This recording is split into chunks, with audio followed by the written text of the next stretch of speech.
Good evening, guys, and welcome back to the classroom with Architect Mark. Tonight, we're going to be talking about an expansion on our whole stream series where we will introduce you guys to the software behind what makes this thing possible, this recording possible. But before that, we will go through trends that are being used right now by other instructors to deliver the information to their students. So head on over to the blue board and check out what those are and start the timer as we do that. All right, moving to my pen and timer being started. All right, so the most popular method of sharing additional information apart from your face is basically screen share.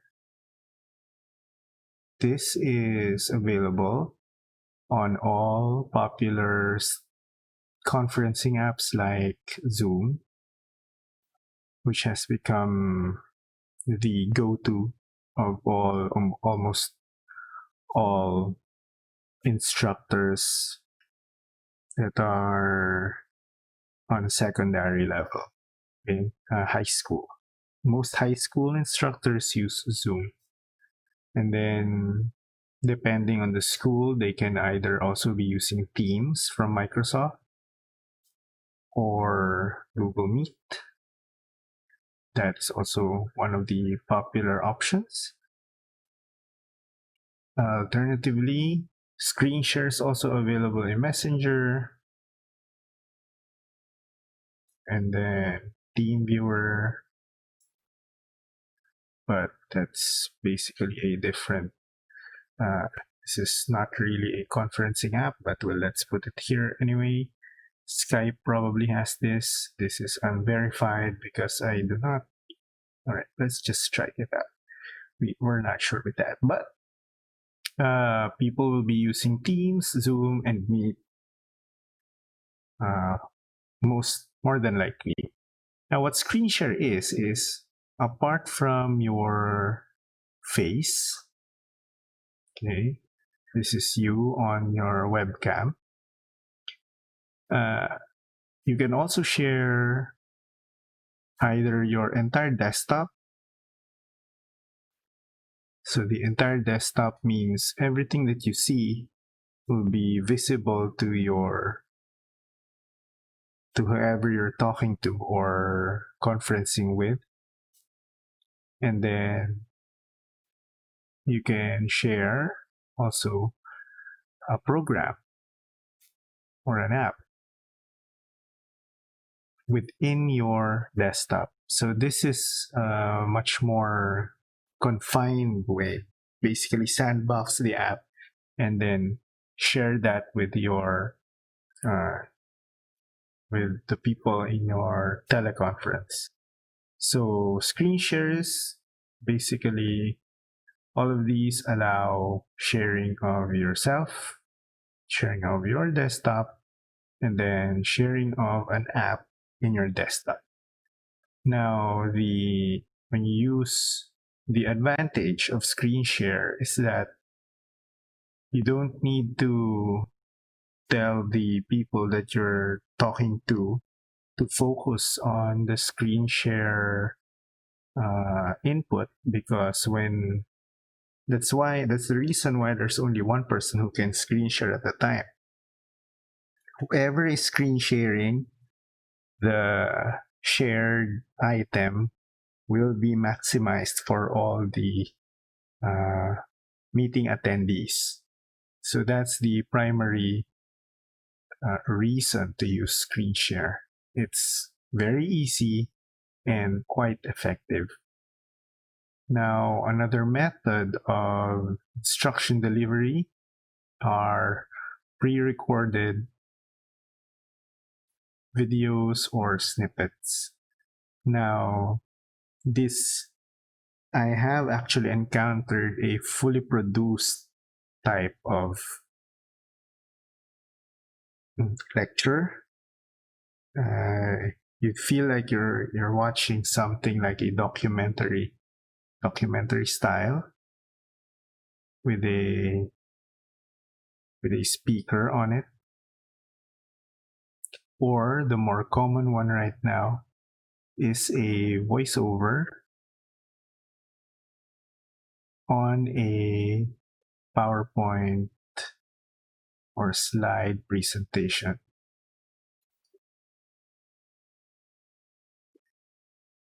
And then in order to do this properly, you also need an editing software in between. So this allows these two to become a singular file that can be delivered to potential students. And then a third trend are interactively designed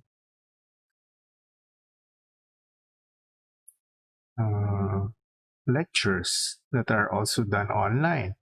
A prime example for this is the math teacher who has a camera, and then the math teacher is here in front of the camera, and then in between them there is a sheet of plastic where the math teacher can, with a marker, say that's a marker, the math teacher puts information over on the screen right here. So it allows for a very dramatic, actually, a very transparent approach to the teaching method. It's kind of like what I'm doing, except you see it happening in real time on a floating piece of plastic in between you and the teacher. So this is effective for something like math, maybe the sciences, physics, or anything that requires calculation, really. Chemistry will also benefit from this. And then whatever else. The sciences all benefit from an interactive type of video presentation. This thing is like an extension of Screenshare also. Now, so even with these three available, the OBS solution is still by far the most flexible among all of them. Why? Because OBS can do everything that you can do here and then some. So screen sharing, you can screen practical or share practically anything that is in your computer, whether it be a program, any program, it doesn't discriminate. You can the audio is automatically synced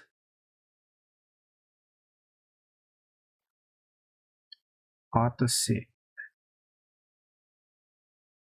to the video because you're basically recording a stream going on, so whatever is happening is being recorded.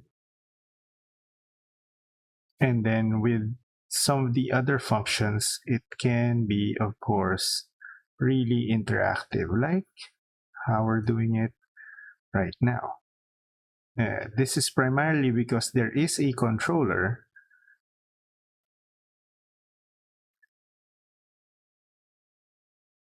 behind the OBS feed. Version 26 is the most current major iteration that they have released. And the landmark new feature on here is something called a virtual camera.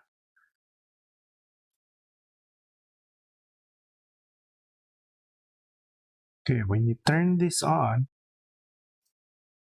OBS becomes a video source of its own. So OBS becomes a webcam, essentially. Windows or Mac will recognize the OBS virtual camera as a webcam, and then the webcam will be allowed to be streamed on whatever platform you're using for that time. You should. One thing that might be alarming to you is that when this happens, when your virtual camera is on, the image that you will see on the OBS software is flipped. But you shouldn't panic, because what your viewers will be seeing is the correct orientation for the display, for at least for your display. They did this apparently because they wanted it to be straightforward. So what you'll be seeing here is like a mirror image, and then you also see the mirror image in your previews, but it's not mirrored for everybody else. So I actually earlier tried a simultaneous OBS running, and because I wanted to show the interface on its own, but it just happened to record the blank canvas that was originally here, and I had to redo this entire video practically. But I will solve that so I can show you guys the actual OBS software, which is a little bit daunting when you look at it. It's not as dense as the CAD programs that we had to use before, but there are a lot of settings there that you might be, when you first see it, you might think that, I don't want to bother with this. But really, OBS opens up a whole lot of modification or entries for sources.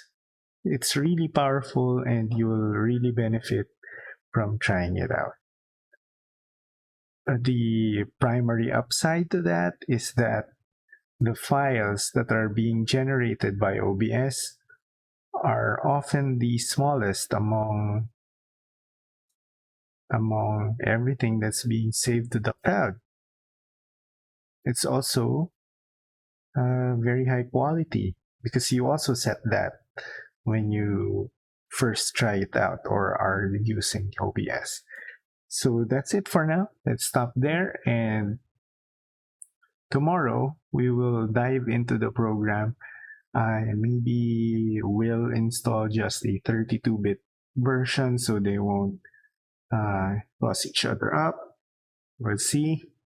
So I will leave you guys here for now, and I will see you guys again tomorrow. Take care. Good night.